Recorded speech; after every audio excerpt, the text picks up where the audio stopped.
నమస్తే. అవధానం ఛానల్కి స్వాగతం. Medigadda series second part 14th దీంట్లో భాగంగా ఇవాళ కేంద్ర జలవనరుల శాఖ సలహాదారు ఒక పత్రిక ఇచ్చిన ఇంటర్వ్యూ వాటర్ ఇట్ ఇస్ దాని గురించి మాట్లాడుతున్నాం. యూజువల్గా ఒక సమస్య వచ్చినప్పుడు సమస్య ఏమిటి, ఆ సమస్య రావడానికి ముందు వీళ్ళు ఫాలో అయిన ప్రక్రియ ఏమిటి అది కనుక చెప్తే then it can be test. యూజువల్గా ఎట్లుంటుందంటే కొన్నిసార్లు కొన్ని పనులు మనం చేస్తాము, ఆ పని చేసిన తర్వాత సమస్య వస్తే దాన్ని ఎలా అడ్రస్ చేయాలని మనకు తెలియకపోవచ్చు. చాలా సందర్భాల్లో ఇది జరుగుతుంది, దాంట్లో పెద్ద తెలియదు. అంటే టెక్నికల్ ఇష్యూస్ ఇన్వాల్వ్ అయిన సరే ఇంకా ఎక్కువ ఉంటుంది. But you should have a record. నువ్వు ఈ పని ఎలా చేసావు, ఎప్పుడు చేసావు, దానికి ఫాలో అయిన ప్రక్రియ ఏమిటి, దాంట్లో ఉన్న కలిజేబుల్స్ ఏమిటి, ఇవన్నీ కనుక నువ్వు సమాచారం ఇవ్వగలిగితే, ఎవరైనా ఒక సంఘటన సంబంధించిన ఒక ఇన్సిడెంట్ సంబంధించిన ఎవరైనా ఇవ్వగలిగితే then only it can be test.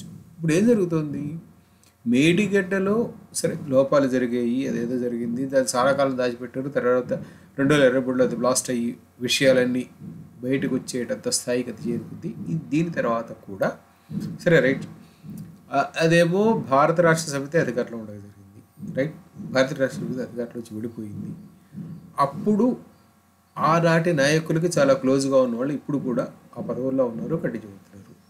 అయితే ఏం జరుగుతోంది అంటే కేంద్ర జలవనరుల శాఖ అడిగిన సమాచారం పూర్తిగా వాళ్ళకి రావడం లేదు. అంటే దీంట్లో రెండు సందేహాలు ఏమిటంటే, ఒకటి అసలు ఈ సమాచారం వీళ్ళ దగ్గర లేదా, ఉన్న సమాచారం ఇవ్వట్లేదా, లేదా సమాచారం కనుక ఇక్కడి నుంచి కేంద్రానికి వెళితే రేపు పొద్దున అంతా తమ పీకు చుట్టుకుంటుందని ఎవరో అనుమానం ఉన్నాయో. విషయం పూర్తిగా అర్థం కావడం లేదు. కానీ సందేహాలు ఏమవుతున్నాయి, సందేహాలు ఎట్లా వస్తున్నాయి అంటే వీళ్ళ దగ్గర చాలా నిర్లక్ష్యంగా ఆ టైంలో రికార్డ్ చేయాల్సింది రికార్డ్ చేయలేదు. That is one point. Or చేసిన రికార్డులని దాచేసారు, సెకండ్ పాయింట్. ఎయిదర్ వే ఇదైనా జరిగి ఉండాలి, అదైనా జరిగి, ఈ రెంట్లో వేరే, ఈ రెండు కాకుండా వేరేగా జరిగే అవకాశం లేదు. సో ఏం జరిగి ఉండొచ్చు అంటే సమాచారం వీళ్ళు దాచిపెట్టి ఉండొచ్చు, వాళ్ళకి ఇవ్వడానికి ఇష్టపడి ఉండకపోవచ్చు. ఇప్పుడు రాష్ట్ర ప్రభుత్వం చేయాల్సిన పని ఏమిటంటే they have to seize the records. Already vigilance and enforcement వాళ్ళు కొన్ని రికార్డ్స్ సీజ్ చేశారు, తీసుకున్నారు.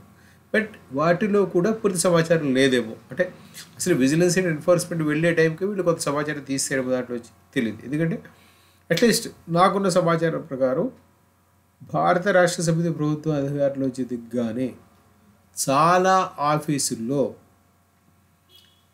ల్యాప్టాప్లు క్లియర్ అయిపోయాయి. క్లీన్, పాత రికార్డు ఏది దొరకకుండా దాన్ని క్లీన్ చేస్తారు. అవసరమైన వాటిని వాళ్ళ కొత్త ల్యాప్టాప్ల్లో కానీ వాళ్ళ పెన్ డ్రైవ్స్లో whatever it is, they have stored it in other devices. But the existing information in the laptops are computers that were used in those offices, they were completely deleted.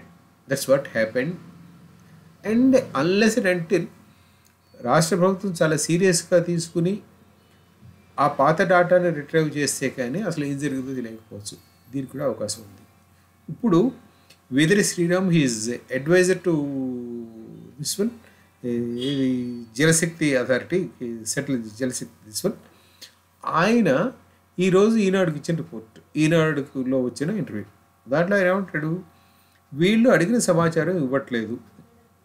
అడిగిన సమాచారం ఇవ్వకుండా అసలు పనులు ఎట్లా మొదలుపెట్టాలి అంటే అసలు ఏం జరిగింది ఎట్లాగా అదే తెలిసే కదా మేము మొదలెట్టేది, వీళ్ళ సమాచారం ఇవ్వకుండా మేము ఎట్లా చేయాలి అని అడుగుతున్నాడు. So there are so many questions that are coming up every day. That is the beauty of this Medigata, which was, Kaleshwaram, which was highlighted with very fanfare by the previous BRS government. But ఖచ్చితంగా దీన్ని break చేసి తీరాల్సిన బాధ్యత ప్రస్తుత ప్రభుత్వం మీద ఉంది. Whatever the delay or failure from the part of the present government will become more disastrous. చాలా ఎక్కువ అన్యాయం జరుగుతుంది రాష్ట్రానికి. మీ అవధానం.